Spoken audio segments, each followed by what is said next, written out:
Good morning, everyone. My name is Claudia Morgan, and from an early age, I've known about kidney disease. For generations, my paternal side of my family has been stricken with polycystic kidney disease, and for many years, they've all passed away at a very early age, including my father, who passed away at the age of 45. And I felt certain that I would follow in his footsteps. For 15 years, I was monitored by a nephrology team, and in my late 30s, I was given the diagnosis of having anywhere between 6 months to a year before I would be in need of a transplant. Even though this was expected, I was still devastated. And knowing that that was coming, I decided that before I would let dialysis take over my life, I would take a trip to Europe and go and see Paris, France. So before I did that, I went and did my usual blood and urine tests and said goodbye to my nephrology team and headed off to Europe and enjoyed a glorious time in Paris, France. When I returned, I was welcomed back by 13 missed voice calls. And those messages were to inform me that while I was on vacation, my test results had shown that my kidney function had dropped down to 7%. I was immediately put on dialysis and proceeded in my predestined journey. As I started on the dialysis, I was into my dialysis about 8 months when I was approached with the idea of getting a living donor. And even though my family's history had been primarily kidney disease, I knew nothing about getting a living donor. What was that? What did that entail? I had no idea.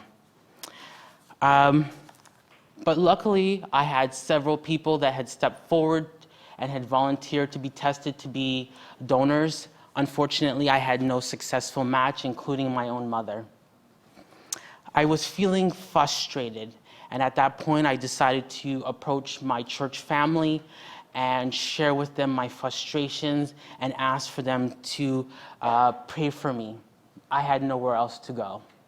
And at that point, the pastoral team and my church family came up with a creative idea of coming up with a social media video to share with the world what I was going through, what my struggles were, and the fact that I was looking for a donor.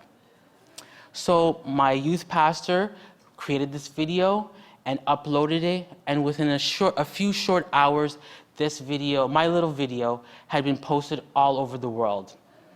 It had even gone as far as Okinawa, Japan, where a missionary from our church and her sister had seen the video and felt touched by it. And I'm happy to say that in May 22nd of 2018, the sister of that missionary became my donor.